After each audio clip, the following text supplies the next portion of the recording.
Se han dado muchos fenómenos y este en sí mismo es un fenómeno de cultura digital y en redes sociales también. Hay mucha desinformación en torno al tema.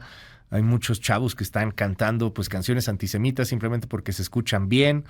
Hay ataques, por ejemplo, el caso de Robert De Niro, que bueno, pues tiene un video en donde está gritándole ahí a algunas personas y lo descontextualizaron por completo y ahora dicen que le grita a los estudiantes palestinos y se ha hecho un súper escándalo en torno a este tema. Es parte del video de Robert De Niro. Si nos sigue a través de YouTube, escúchelo, véalo. Esto no es una película, esto es real. Tienen que dejarlos hacer su trabajo. Estén atentos, ofrezcan su apoyo, sus oraciones, eso está bien. Pero deben hacerlo detrás de las vallas. Si van a seguir diciendo tonterías, entonces tienen que irse a casa. Ellos dicen que lo van a volver a hacer. No queremos eso, ustedes no quieren eso. Ninguno de nosotros quiere eso. La doctora Laura Coronado en este viernes de Cultura Digital. Es un temazo, querida Laura. ¿Cómo estás? Buen día. Feliz de estar con ustedes. La verdad es que creo que deberíamos de profundizar mucho en él, porque a veces lo sentimos como ajeno, ¿no? Uh-huh. Y yo creo que la primera reflexión que tendríamos que hacer es, uno, que ya está más allá de lo que es el campus universitario en Estados Unidos, sino que ya lo estamos viendo en el sector del entretenimiento y cómo está creando esta polarización en redes sociales. Y por otro lado, la segunda reflexión es que todos estos extremismos, antisemitismos, terrorismo, todas las palabras que terminan en ismo, generalmente como el populismo, terminan en sismos. Entonces creo que es lo que tendremos que evitar. Y esto es algo que se venía cocinando desde octubre del año pasado, desde que vino este famoso ataque y que empezamos a hablar de la Franja de Gaza, porque no la teníamos en el radar, estábamos hablando de Ucrania. Lo que estamos viendo es cómo los jóvenes se están involucrando en este tema político, que es algo bueno, pero en lugar de hacerlo desde un lugar de la cultura de la paz, lo están haciendo a partir de desinformación. Empiezan las denuncias en contra de TikTok por parte del Senado estadounidense diciendo, oye, es que el sesgo es pro-Palestina y hay muchas personas que no tienen el rigor académico, que no tienen el profesionalismo, que no tienen el interés noticioso y sueltan información sesgada, muy editorializada y que tiende a desinformar. Por otro lado, hay otra aplicación que está muy utilizada dentro de las redes universitarias que se llama SlideChat. Y SlideChat lo que hace es que tú necesitas para tener un perfil un correo electrónico de una universidad. Entonces, está muy de moda, sobre todo en ciertos campus, utilizar SlideChat. Y lo que empezaron a decir es, oye, ese lugar no está moderado. O sea, no hay ninguna persona que diga, estás haciendo discurso de odio y está mal. O sea, esto es racismo, esto es intolerancia y empiezan estas discusiones.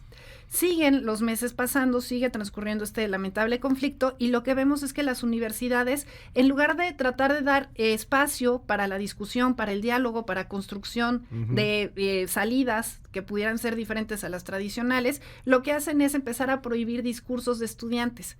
Y empieza también todo este boom a través de la censura que sufre una mujer, una estudiante que iba a dar una conferencia que iba a ser como el mensaje de graduación. Los alumnos votan por ella y cuando ven sus redes sociales dicen, tú eres demasiado extrema, entonces no te podemos permitir, no va a haber discurso de graduación. Entonces, ¿qué es lo que empiezan a decir los jóvenes? Estás vulnerando mi libertad de expresión. Claro. La libertad de expresión debe de ser lo más absoluta posible o la más amplia posible, pero no quiere decir que caiga en este discurso de odio. ¿A qué nos referimos con discurso de odio? Cuando ya no nos estamos entendiendo. Y para mí es sumamente lamentable como profesora en una universidad que no podamos construir desde un lugar de la verdad. O sea, no podemos hablar de cultura de la paz si tenemos esta falta de entendimiento porque hay polarización. Y los jóvenes no están buscando diálogo, no están construyendo. Están atacando y están vandalizando. Y también, pues, toda esta parte acerca de cómo salen ellos encubiertos, porque ya estamos incurriendo en ciertos delitos. Me haces recordar un poco cuando hablas del problema del origen de la información.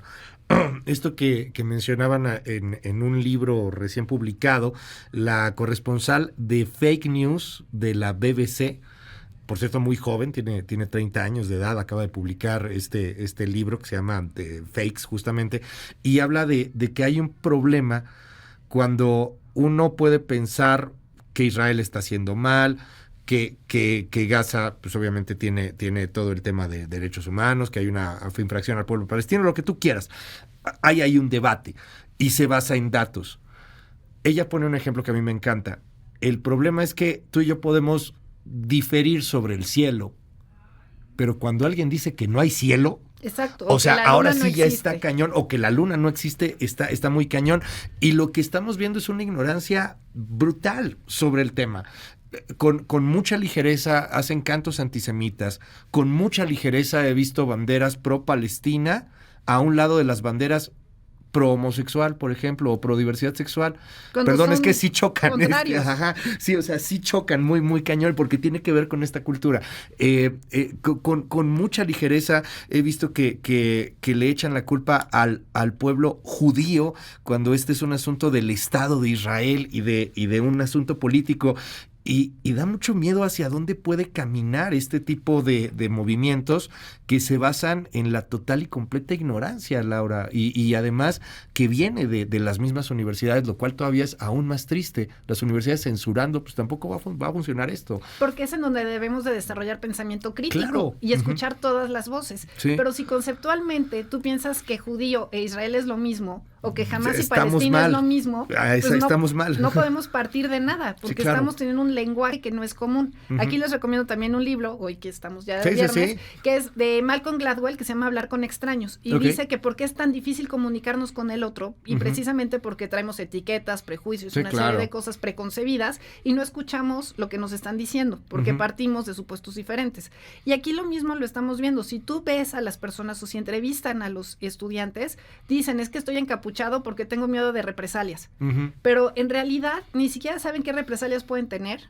O sea, estamos hablando ahí de desinformación. Por otro lado, están hablando acerca de estos cantos, ¿no? Este famoso del río al mar, y ni siquiera saben lo que significa. O sea, no están luchando por un Estado palestino, porque muchas personas israelitas o judías te van a decir, estamos a favor de un Estado pro-Palestina. O sea, en realidad el tema no es Palestina, el tema es Hamás y es un tema terrorista. Y la posición de Benjamín Netanyahu, pues. Y la radicalización de un gobernante de Israel que no representa necesariamente, y que ha habido protestas en Israel en contra de su propio gobierno. Exacto. Entonces, si no tienes todo este contexto y si no buscas los noticieros y te vas a lo que dice el influencer, pues sí está muy padre que la Kardashian suba una banderita. O sea, sí está muy padre. Pero ella puede hablar mucho de maquillaje, pero necesariamente necesita informarse antes de actuar y empezar a exhibir determinada información que puede ser dañina. Cuando vemos a un Robert De Niro, que además es un personaje, es un actor que es sumamente reconocido y querido en Estados Unidos, cómo es tachado de manera inmediata, sin ver si hay contexto o no, diciendo, ya está viejito, es un judío, es de Hollywood, es la vieja escuela, y hasta le dicen pedófilo, y bueno, te compartí un montón de pantallazos ayer, en México y en otros países, te habla acerca de esta radicalización y cómo todos nos sentimos en este lugar en donde podemos juzgar. Y eso, para tener el derecho de opinar, tenemos primero que tener esta información a primera mano. Deberías de tener la obligación, digo, es el derecho de poder opinar, es de todos, pero también uno tendría que tener al menos la obligación de un mínimo contexto, de un mínimo contexto real. O sea, porque hoy día la opinión termina por ser tiránica, sin ninguna referencia en torno a lo que estés opinando, y sientes que tienes la absoluta razón. Y estamos viendo una rebelión que a mí me parece pues muy peligrosa. ¿Hasta dónde va a salirse esto de control? La represión del gobierno tampoco me parece correcta. Están metiendo pues a la cárcel cerca de 2,000 estudiantes hasta el momento.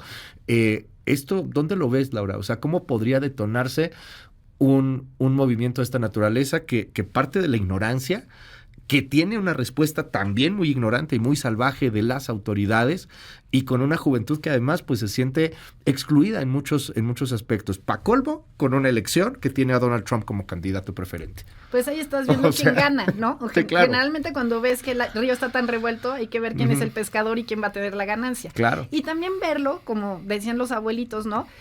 Cuando ves las barbas de tu vecino remojar, ver qué estamos haciendo nosotros como sociedad. Quizás no sea este tema, pero también tenemos unas elecciones en puerta. También estamos viendo muchos contenidos alterados o descontextualizados. Ya no entremos al tema de inteligencia artificial, porque incluso pues podríamos ir más allá. Y también nos sentimos con esta polarización, y tengo que convencerte, pero aplastándote. No sé si me explico. Sí, claro. O sea, no hay punto medio, no hay un reconocimiento del otro y decir, oye, esta propuesta de este candidato me parece que es buena y la debería de retomar el otro candidato. Porque ni siquiera estamos hablando de propuestas, estamos hablando de quién es el que tiene más trapitos sucios. Descalificaciones totales. Exacto. Y esto al final lo que hace es que los jóvenes sientan que no tienen un cauce, que no están siendo representados, que no están siendo escuchados. Y creo que eso es sumamente lamentable porque no les estamos dando salida. Y cuando tienes una olla de presión, obviamente pues vas a tener este tipo de salidas que no son las adecuadas, porque estás en un momento en donde debes de politizarte, donde debes de participar, en donde no tienes nada que perder porque en realidad no dejas de trabajar, ¿no? O sea, lo que estás haciendo es estudiar, pero nosotros como sociedad no nos estamos informando y por eso es un tema netamente de cultura digital. Discurso de odio, doxing, desinformación, fake news, o sea, todo en un caldo de cultivo que puede ser efectivamente la nueva epidemia y creo que es una epidemia mucho más grave que la que hemos tenido de salud. Vamos a seguir de cerca este asunto. Oye, por cierto, que el video de Robert De Niro al final ni siquiera es de este contexto, ¿no? O sea, es viejo, estaban diciendo ahí. Es para una película que está grabando en Netflix y entonces lo que dicen es, estaban grabando la escena cerca de donde estaban unas personas protestando, pero no era el grito de Robert De Niro contra las personas que protestaban.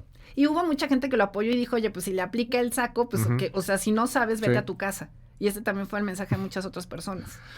Qué fuerte, vamos a seguir muy, muy de cerca estos temas y te aprecio mucho que nos des luz, doctora Laura Coronado. Te Feliz seguimos de en tu estar red. con ustedes, me pueden seguir en @soyLauCoronado.